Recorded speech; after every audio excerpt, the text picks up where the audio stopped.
அப்படியா? அப்படியா? நான் பார்க்கல, பார்த்துட்டு சொல்றேன். அதாங்க நான் பார்க்கலங்க, நான் பார்க்கல பார்த்துட்டு நான் சொல்றேன். வேற ஏங்க அதாங்க அது இதை பத்தி அது படிக்கவே அது பார்க்கவும் இல்லை, வீடியோ பார்க்கல, இதுவும் பண்ணல. நான் கிராமத்தில் இருக்கேன். எங்க வீட்டுக்கிட்ட போடுற பாலம் இன்னும் முடியல, 3 வருஷமாச்சுங்க. அவனை போட்டு வண்டியை நிப்பாட்ட முடியாது, எங்க வீட்டுக்கும் வர முடியல. ஒரு கிராமத்தில் இருக்கேன் நான். அங்க செல்லே தனியா எடுக்காது. எங்க தலைவர் பேசுவாரு, தம்பி MS பாண்டி பேசுவாரு, ஹலோ ஹலோ ஹலோன்னு வாங்க, கிடைக்காது.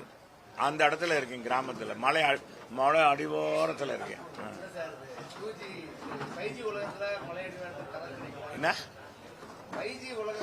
கிராமத்தில் அது அந்த மலை அடிவாரத்தில் இருக்கிறதுனால தெரியல, கேட்கல. உண்மையை தான் சொல்றேன்.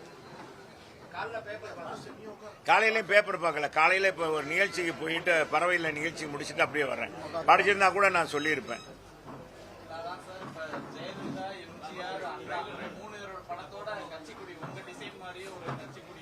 அதாங்க பார்த்துட்டு சொல்றேன், நானு பார்த்துட்டு சொல்றேன். சொல்லுங்க, மற்றது எது இருக்கா?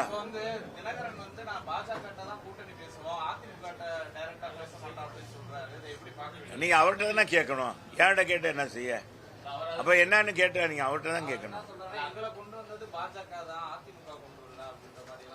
தெரியல, அது தெரியல. எங்க பொதுச் செயலாளர்கிட்ட கேளுங்க, அது விஷயமா கேட்கறதுன்னா.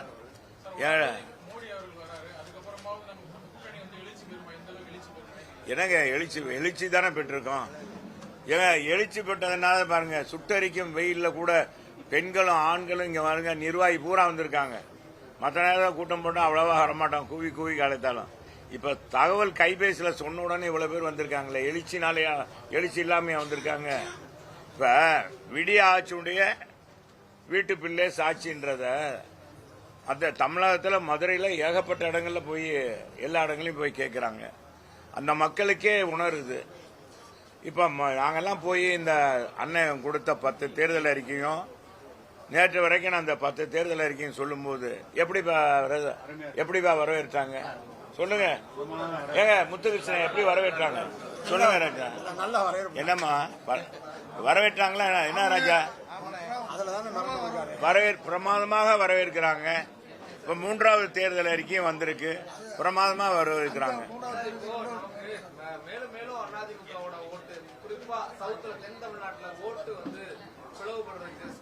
பிளவே படலைங்க.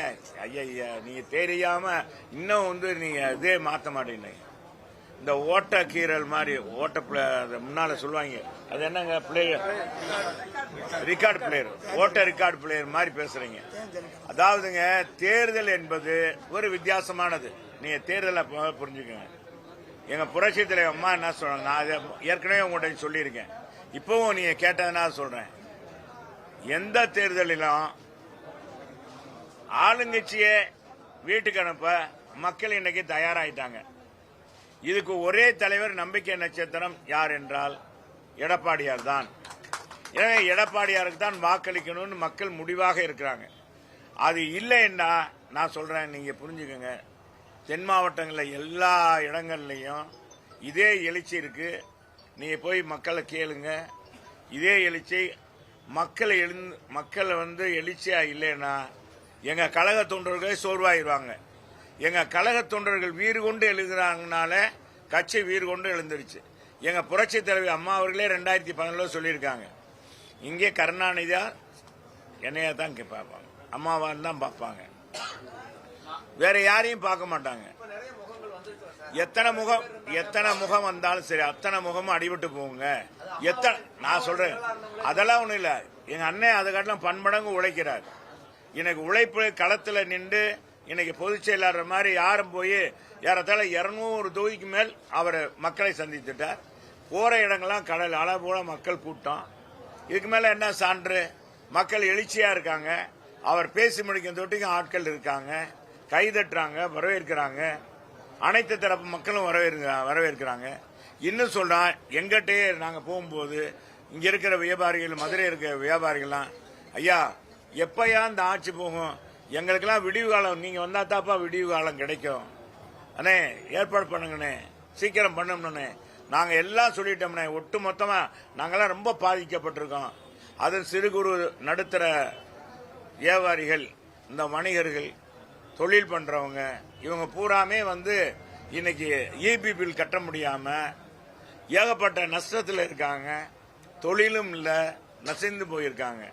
எனவே அவங்க எல்லாம் ஒட்டுமொத்தமாக இன்னைக்கு இந்த ஆட்சியை விரட்டணும் அப்படின்னு இருக்காங்க. அப்ப வரும்போது அவங்களுடைய பார்வை வேற எங்கும் போகாது.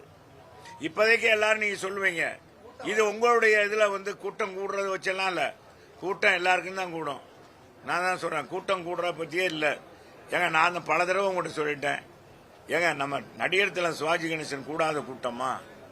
ஏங்க அடுக்குமுறையில பேசக்கூடிய டி ராஜேந்தர், பாக்கியராஜ், பெண்களை கவர்ந்தவர் பாக்கியராஜ். ஏங்க அவர் பேசாத பேச்சா மேடையில் எவ்வளவு அழகா பேசுவாரு, எவ்வளவு கதையெல்லாம் சொல்லி இதெல்லாம் பண்ணி தான் பார்த்தாரு. கூட்டம் கூடும், ஓட்டா மாறாது.